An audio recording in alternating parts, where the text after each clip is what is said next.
আসসালামু আলাইকুম। সকালের নাস্তায় কলিজা ভুনার সঙ্গে রুটি বা পরোটা খেতে কার না ভালো লাগে, কিন্তু ঝক্কি ঝামেলার বিষয়টি হচ্ছে কলিজাটি প্রপার অথবা হাইজিন ওয়েতে পরিষ্কার করা। আমি ফার্স্টে কলিজাটা টুকরো টুকরো করে গরম পানিতে 15 থেকে 20 মিনিট বয়েল করি, যাতে কলিজার ভিতরে যে কালচে রক্তগুলো থাকে এবং এক্সট্রা ফ্যাট থাকে সেগুলো বের হয়ে যায়।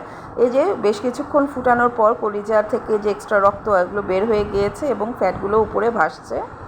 এতে কলিজাটা খুব ভালোভাবে ক্লিন হয়। 20 মিনিট পর বন্ধ করে দেওয়ার পর উপরে বেশ একটা আস্তরণ পড়েছে। তারপর ভালো করে ধুয়ে নিয়ে কলিজার উপরে একটা পাতলা আবরণ বা স্কিনের মতো থাকে, এটাকে টেনে তুলে ফেলতে হবে। এই স্কিনগুলো টান দিলেই সিদ্ধ করার পর উঠে আসে।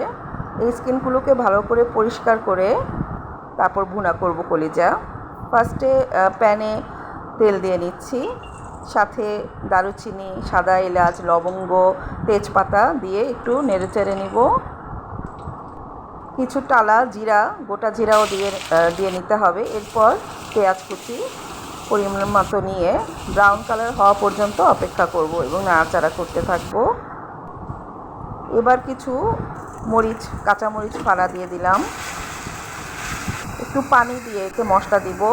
আদা বাটা 1 চা চামচ, 1 চা চামচ রসুন কুচি, 1 চা চামচ গুঁড়া, 1 চা চামচ লাল মরিচ গুঁড়া, 1 চা চামচ জিরা গুঁড়া, 1 চা চামচ ধনিয়া গুঁড়া দিয়ে ভালো করে নেড়ে নেব। কষাতে থাকবো এভাবে বেশ কিছুক্ষণ।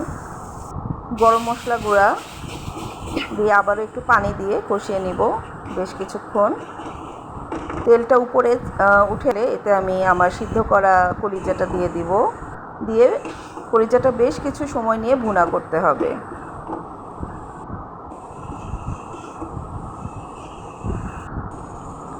অল্প অল্প পানি ছিটা দিয়ে কলিজাটাকে বেশ খানিকক্ষণ ভুনা করে নিতে হবে। সেই সাথে একটু লবণ দিয়ে নিলাম, স্বাদ মতো লবণ দিয়ে একটু ঢেকে দিব, সিদ্ধটা যেন ঠিকঠাক মতো হয় কলিজা।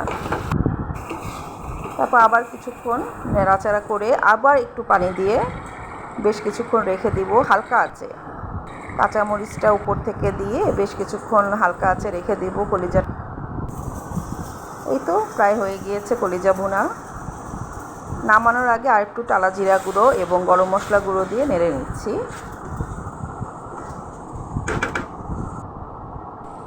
এই তো হয়ে গেল কলিজা ভুনা, সঙ্গে পরোটা সকালের নাস্তায়।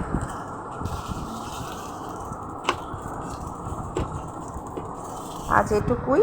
সবাই ভালো থাকবেন, সুস্থ থাকবেন। আল্লাহ হাফেজ।